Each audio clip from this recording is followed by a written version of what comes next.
वृंदावन के लोग हर साल इंद्रदेव की पूजा करते थे। एक दिन नन्हे कन्हैया ने माँ से पूछा, माँ हम इंद्रदेव को क्यों पूछते हैं? माँ बोली, बेटा वे बारिश करते हैं तभी खेतों में अनाज उगता है। कृष्ण मुस्कुराए और बोले, माँ मगर हमें असली अनाज, दूध और चारा तो हमारी धरती मैया, गौ माता और गोवर्धन पर्वत से ही मिलता है। हमें उन्हीं की पूजा करनी चाहिए। गांव वाले सोच में पड़ गए और फिर सब ने गोवर्धन पर्वत की पूजा शुरू कर दी। इंद्रदेव को गुस्सा आया और उन्होंने जोरदार बारिश शुरू की।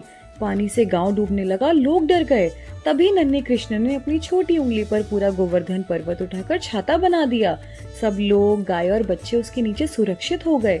7 दिन तक बारिश होती रही पर किसी को कोई नुकसान नहीं पहुंचा। आखिरकार इंद्रदेव ने हार मानकर श्री कृष्ण से माफी मांगी। गांव में खुशी छा गई और सबने नाचते गाते गोवर्धन पर्वत की आरती उतारी। शिक्षा, प्रकृति हमारी असली रक्षक है। हमें पेड़, पशु और धरती का सम्मान करना चाहिए।